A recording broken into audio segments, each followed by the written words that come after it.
नमस्कार, आप देख रहे हैं हिंदी खबर। मैं हूं आपके साथ सौम्या मिश्रा। तो पहलगाम हमले को 2 दिन बीत चुके हैं, लेकिन पीड़ित परिवारों और करोड़ों भारतवासियों के ना तो आंसू सूखे हैं और ना ही दर्द कम हुआ।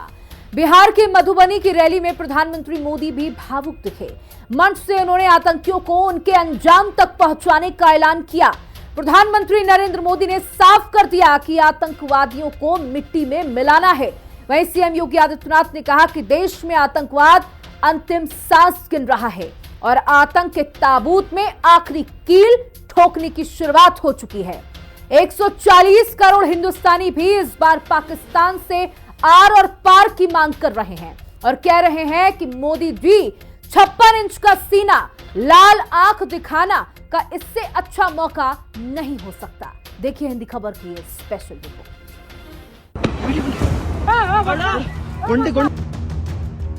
चलो मेरे तू भी करता है यार, ये देखना।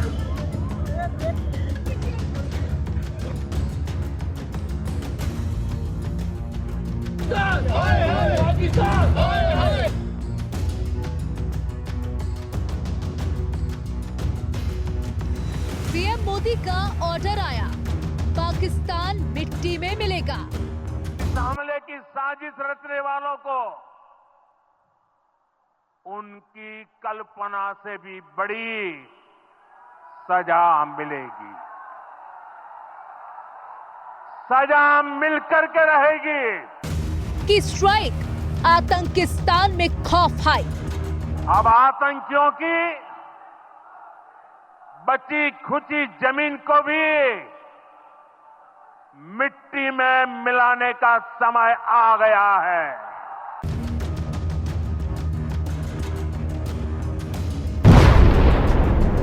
आंसू पोंछे, गले लगाया, योगी ने दिया सर्जिकल स्ट्राइक का इशारा।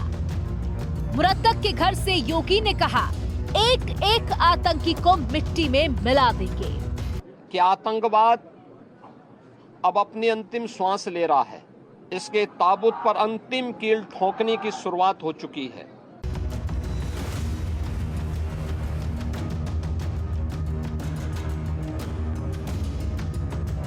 आतंकी रावण का होगा संहार, पाकिस्तान में खौफ हाई है। अब की बार बदला बड़ा होगा, हिसाब तगड़ा होगा। 140 करोड़ भारतीयों की इच्छा शक्ति अब आतंकी आकाओं की कमर तोड़ कर रहेगी। जम्मू कश्मीर के पहलगाम में 22 अप्रैल को हुए आतंकवादी हमले के बाद से एक एक हिंदुस्तानी बदले की आग में जल रहा है। हर कोई आतंकिस्तान की ताबूत में आखिरी कील ठोकने की मांग कर रहा है। मोदी सरकार भी इस बार पाकिस्तान को किसी भी कीमत पर बख्शने के मूड में नहीं दिखाई दे रही। भारत ने पाकिस्तान को सबक सिखाने के लिए सिंधु जल समझौते को खत्म करने के साथ ही पाकिस्तानी नागरिक और वहां के राजनयिकों को भारत छोड़ने को कह दिया। लेकिन आतंकिस्तान के लिए सजा कुछ भी नहीं है, क्योंकि पीएम मोदी से लेकर रक्षा मंत्री राजनाथ सिंह, गृह मंत्री अमित शाह और यूपी के मुख्यमंत्री योगी आदित्यनाथ ने ये साफ कर दिया कि अब आतंकियों को मिट्टी में मिलाने का समय आ गया है और उन्हें कल्पना से भी बड़ी सजा मिलेगी, जिससे पाकिस्तान में हड़कंप मचा हुआ है। करगिल से कन्याकुमारी तक हमारा दुख एक जैसा है, हमारा आक्रोश एक जैसा है। ये हमला सिर्फ निहत्थे पर्यटकों पर नहीं हुआ है, देश के दुश्मनों ने भारत की आत्मा पर हमला करने का दुस्साहस किया है।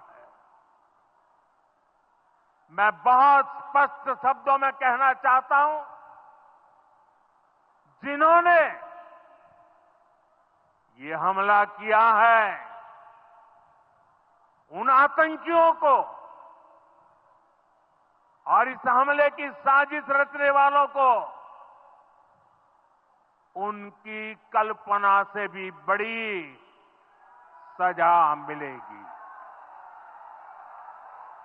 सजा मिलकर के रहेगी। अब आतंकियों की बची खुची जमीन को भी मिट्टी में मिलाने का समय आ गया है। पहलगाम आतंकी हमले के अगले दिन ही पीएम मोदी ने सीसीएस की मीटिंग पाकिस्तान के खिलाफ कई अहम फैसले लेकर आतंकिस्तान पर बड़ा प्रहार कर दिया। और जब वो बिहार के मधुबनी में रैली करने पहुंचे तो वहां उन्होंने रैली में आए लोगों से 2 मिनट का मौन रखकर पहलगाम हमले के मृतकों को श्रद्धांजलि दी। फिर पाकिस्तान को चेतावनी देते हुए कहा कि आतंक की बची हुई जमीन भी मिट्टी में मिला दी जाएगी, जिससे पाकिस्तान के प्रधानमंत्री शहबाज शरीफ और आर्मी चीफ मुनीर के पैर कांप रहे हैं। उन्हें हर वक्त इस बात का डर सता रहा है कि कहीं पाकिस्तान में मौजूद टेरर कैंप के साथ ही उनके ऊपर भी तो भारत बम नहीं गिरा देगा। पाकिस्तान का ये डर लाजमी भी है, क्योंकि किसी भी वक्त हिंद के वीर जवान आतंकिस्तान में घुसकर पाकिस्तान के पाले के एक दहशतगर्द को मिट्टी में मिला देंगे। और यह हमला 2016 की सर्जिकल स्ट्राइक और 2019 की एयर स्ट्राइक से भी बड़ा होगा। भारत की जवाबी कार्रवाई के डर से पाकिस्तान में हर तरफ खौफ का आलम है। पाकिस्तानी वायुसेना हाई अलर्ट पर है और 18 फाइटर जेट कराची एयरबेस से भारत से लगी सीमा की ओर एयरफोर्स स्टेशनों पर भेजे गए। वहीं अरब सागर में नो फ्लाई जोन घोषित कर दिया गया। लेकिन पाकिस्तान चाहे या बचने की कितनी भी कोशिश कर ले, हिंदुस्तान के बदले की आग में उसका जलकर राख होना तय है। उत्तर प्रदेश के मुख्यमंत्री योगी आदित्यनाथ ने भी कहा कि आतंक के ताबूत पर अब अंतिम कील ठोकने की शुरुआत हो चुकी है। 22 अप्रैल को पहलगाम कश्मीर के अंदर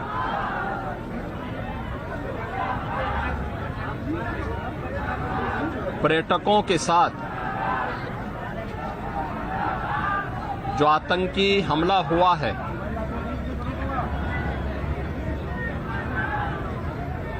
कानपुर का एक परिवार आतंकी हमला का शिकार यहां का एक नौजवान हुआ।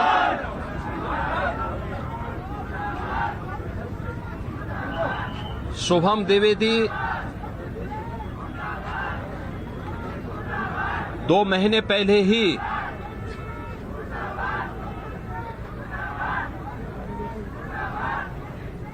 जिसकी शादी संपन्न हुई थी। पहलगाम में दहशतगर्दों ने जिन 28 टूरिस्टों की जान ली है, उनमें कानपुर के कारोबारी शुभम द्विवेदी भी शामिल थे। शुभम का राजकीय सम्मान के साथ कानपुर में अंतिम संस्कार किया गया। सीएम योगी ने भी शुभम द्विवेदी को श्रद्धांजलि दी और घर वालों से बातचीत कर उन्हें ढांढस बधाया। इस मुश्किल घड़ी में सीएम योगी ने परिजनों को हर संभव मदद का भरोसा दिलाया और कहा कि सरकार उनके साथ खड़ी है। इस दौरान शुभम की पत्नी ने मुख्यमंत्री से कहा कि आतंकियों ने मेरे सामने ही मेरे पति को गोली मारी। योगी जी, हमें कड़ा बदला लेना चाहिए, आप इसका बदला लो, ये कहते हुए वे रोने लगे। उसने उसको गोली मार दी यहाँ पे। उसने बोला कि ये शायद मुस्लिम नहीं है, उसने उसको। मैडम, ये जो भीड़ सब है, प्रेशर, आप टेंशन। ठीक है, हम बचा देंगे, आप tension. Please ask for help, we don't need. Okay, don't worry. Kanpur के शुभम द्विवेदी की 2 महीने पहले ही एशियाना से शादी हुई थी और 17 अप्रैल को वो अपनी पत्नी और परिवार के 11 सदस्यों के साथ कश्मीर घूमने गए थे, लेकिन आतंकियों ने शुभम की जान ली। सीएम योगी ने कहा कि यहाँ आतंकवाद और उनके आकाओं के खिलाफ एक सख्त मैसेज दिया। उन्होंने साफ तौर पर कहा कि भारत सरकार की आतंकवाद के खिलाफ जीरो टॉलरेंस की नीति प्रभावी ढंग से आतंकवाद की खात्मा करेगी। यह एक क्रूर, बीभत्स,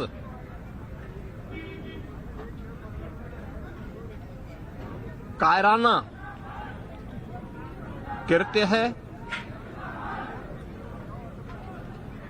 न केवल देश ने बल्कि दुनिया के हर सभ्य समाज ने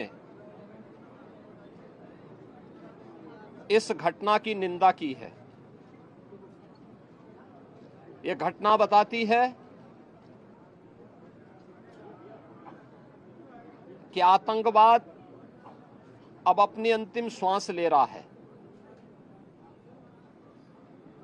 निर्दोष पर्यटकों पर हमला जाति और धर्म पूछ करके बहन बेटियों के सामने उनके सिंदूर को उजाड़ा जाए,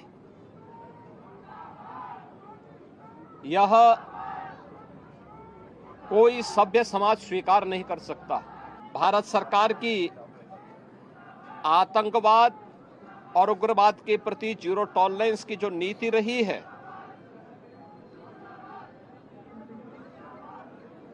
वह प्रभावी ढंग से आतंकवाद का नेस्तनाबूद करेगी। इसके ताबूत पर अंतिम कील ठोकने की शुरुआत हो चुकी है। पहलगाम आतंकी हमले के बाद से केंद्र की मोदी सरकार एक्शन मोड में है। दिल्ली से लेकर कश्मीर तक आतंक पर अंतिम प्रहार की रणनीति तैयार की जा रही है।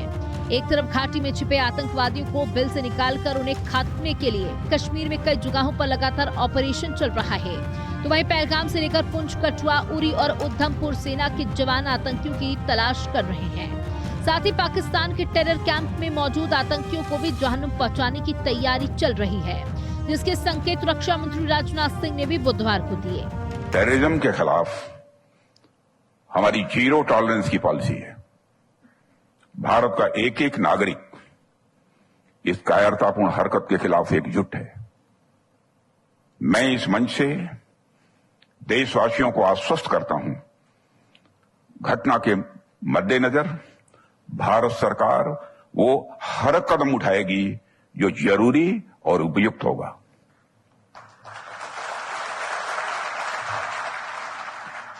और हम सिर्फ उन लोगों तक नहीं पहुंचेंगे जिन्होंने इस घटना को अंजाम दिया है, हम उन तक भी पहुंचेंगे जिन्होंने पर्दे के पीछे बैठकर हिंदुस्तान की सरजमी पर ऐसी नापाक हरकतों की साजिशें रची हैं। पहलगाम हमले के बाद मोदी सरकार ने पाकिस्तान पर जो पहली स्ट्राइक की है, उसमें बगैर गोली चले ही आतंकिस्तान की कमर तोड़ दी है। न वीजा, न व्यापार और न ही कूटनीतिक संवाद, हर मोर्चे पर पाकिस्तान को अलग थलग कर दिया गया। खासकर भारत की वाटर स्ट्राइक से तो पाकिस्तान में ब्लैकआउट हो जाएगा। भारत ने 1960 में पाकिस्तान के साथ हुई सिंधु जल संधि को तत्काल प्रभाव से रोक दिया, जिससे इससे पाकिस्तान दाने दाने को मोहताज हो जाएगा, क्योंकि पाकिस्तान की लगभग 80% खेती इसी सिंधु नदी प्रणाली पर निर्भर करती है। इसी नदी प्रणाली से मिलने वाले पानी से सिंचाई होती है, यानी पानी नहीं मिलने से पाकिस्तान में खेती बाड़ी असंभव हो जाएगी। पाकिस्तान की 61% आबादी बूंद बूंद को तरसेगी। कराची, लाहौर, मुल्तान जैसे बड़े शहरों में पानी का अकाल हो जाएगा। इतना ही नहीं, पाकिस्तान के तरबेला और मंगला जैसी जल विद्युत परियोजनाओं के ठप्प पड़ जाएंगे। साथ ही अटारी बॉर्डर को बंद करके भी भारत ने पाकिस्तान को 3886 करोड़ का झटका दे दिया है। भारत के एक्शन ने पाकिस्तान को पूरी तरह से हिलाकर रख दिया, लेकिन आतंकिस्तान पर असली प्रहार अभी बाकी है। अनाउंस किया वो एक बहुत बड़ा ब्रह्मास्त्र है। एक तरह से जो इंडस वाटर ट्रीटी है, उसके तहत जो पानी पाकिस्तान में जाता है, पाकिस्तान की करीब 20 से 30% एग्रीकल्चर उस पर डिपेंड करती है। पाकिस्तान की करीब 10% एनर्जी, क्योंकि हाइड्रो पावर है, उस पर डिपेंड करती है। तो ये पानी जब रुकना शुरू हो जाएगा, इसका इम्पैक्ट कुछ समय बाद पड़ेगा, इसका अभी नहीं पड़ेगा। अभी तो इमीडिएट इम्पैक्ट है, डिप्लोमेटिक रिलेशंस जो भी है सारे बंद कर दिए, डाउन कर दिए इत्यादि। ये जो वाटर ट्रीटी का मामला है, इसका असल इम्पैक्ट ऑन ग्राउंड कुछ महीनों में, 3, 6, 9 महीनों में जाके बहुत बहुत भयंकर होगा पाकिस्तान पे। इसके अलावा जो तीसरा फैक्टर दिखता है, मेरे ख्याल से जो भी अनाउंस नहीं करा सरकार ने, पर कुछ ना कुछ सोच रहे होंगे, वो ये है कि कोई मिलिट्री स्ट्राइक किसी तरह की, जो ये आतंकी थे, इनको आइडेंटिफाई करके इनका जो बेस है, जहां है, कहां है, वहां पे कोई ना कोई सिक्योरिटी एक्शन मेरे विचार से होगा अगले 10 दिन में, 5 दिन में, महीने में, पर वो एक एक्शन होगा। पाकिस्तान जिस गोली और बम की भाषा समझता है, भारत उसके जरिए भी आईएसआई और उसकी पाले में हुए आतंकी आकाओं को सब कुछ सिखाने की तैयारी में जुटा हुआ है। मोदी सरकार सेना के अधिकारियों के साथ साथ हर तरह के एक्शन में विचार कर रही है। इसके लिए सर्वदलीय बैठक के जरिए विपक्षी पार्टियों से भी उनकी राय ली जा रही है। इस वजह से पाकिस्तान में खलबली मची हुई है। सुरक्षा विश्लेषक और सैन्य सूत्र मोटे तौर पर पहलगाम आतंकी हमले को जवाब देने के लिए 4 तरह के विकल्पों पर विचार कर रहे हैं। पहला विकल्प, पाकिस्तान पर उरी की तरह ही सर्जिकल स्ट्राइक हो सकती है। तब रात के समय में कमांडो टीम ने नियंत्रण रेखा के 3 किलोमीटर अंदर तक घुसकर आतंकी लॉन्च पैड का सफाया किया था। हालांकि इसमें खतरा यह है कि अब पाकिस्तानी आतंकी कैंप ने खुद को पहले से ज्यादा मजबूत किया है। दूसरा विकल्प, बालाकोट की तरह एयर स्ट्राइक करने का। इसमें भारतीय वायुसेना राफेल Su-30 MKI या क्रूज मिसाइल के जरिए आतंकी लॉन्च पैड को तबाह कर सकती है। इसका फायदा यह है कि हम 30 किलोमीटर से लेकर 150 किलोमीटर पाकिस्तान के अंदर सक्रिय आतंकी कैंपों को तबाह कर सकते हैं, लेकिन इसके लिए ठोस इंटेलिजेंस और संभावित चुनौतियों के बारे में सोचना होगा। तीसरा विकल्प, हथियार बंद ड्रोन के झुंड भेजकर आतंकी कैंपों को निशाना बनाया जा सकता है। इसके लिए कई तरह के अत्याधुनिक ड्रोन के विकल्प मौजूद हैं। इसमें किसी पायलट के जान का जोखिम भी नहीं रहेगा। चौथा विकल्प, इसे सुरक्षा एजेंसियां और एक्सपर्ट कोवर्ट डिकैपिटेशन स्ट्राइक कहते हैं। इसमें पाकिस्तान की जमीन पर ही आतंकी आकाओं को गोपनीय तरीके से सफाया करना है। इससे पाकिस्तान और आतंकी संगठनों का मनोबल तोड़ना आसान होगा, लेकिन इसमें लंबा वक्त लग सकता है और देश में बदले का सीधा संदेश देने में कठिनाई आ सकती है। आप एयर स्ट्राइक करके अगर एक बिल्डिंग, दो बिल्डिंग को गिरा भी दे, 100-150 आदमी मार भी दो, वो कोई फर्क नहीं पड़ता। जिनको मारोगे वो टेररिस्ट होंगे, वो रिप्लेसेबल हैं। और जो झोपड़ियां आप डिस्ट्रॉय करोगे, जो टेम्परेरी कंस्ट्रक्शन है, वो 1.5-3 दिन में खड़ी हो जाएंगी। उसको डिस्ट्रॉय करके ऑक्यूपाई जब तक नहीं हम करेंगे, तब तक बात नहीं बनेगी। पाकिस्तान को पिंच तब होगा जब उनकी 8-10 जगह पीओके की में और जगह हैं जिसके ऊपर इंडियन आर्मी जाके ऑक्यूपाई कर ले। खासकर पीओके हमारा मेन पॉलिटिकल मुद्दा भी है, हमारा एम भी है, और हमको ये काम शुरू कर देना चाहिए। ये मौका है हमारे हाथ में, इसे गंवाना नहीं चाहिए। आपको पता है भारत के जो लीडरशिप और प्रधानमंत्री हैं वो कोई चूकेंगे नहीं, तो इस समय की कोई अपना हाथ पीछे नहीं करेंगे। अगर दुश्मन को खत्म करना है तो वो एकदम खत्म करेंगे। 2016 में भारत 2 बड़े आतंकी हमलों के बाद सीमा पार जाकर कार्रवाई कर चुका है। पहले उरी हमले के बाद पीओके में सर्जिकल स्ट्राइक की गई और फिर बालाकोट में एयर स्ट्राइक। नागरिकों पर हुए इस हमले के बाद भारत पर फिर से कार्रवाई करने का बहुत ज्यादा दबाव है और अगले कुछ दिनों में मोदी सरकार पाकिस्तान पर प्रहार कर सकती है। हिंदी खबर की स्पेशल रिपोर्ट।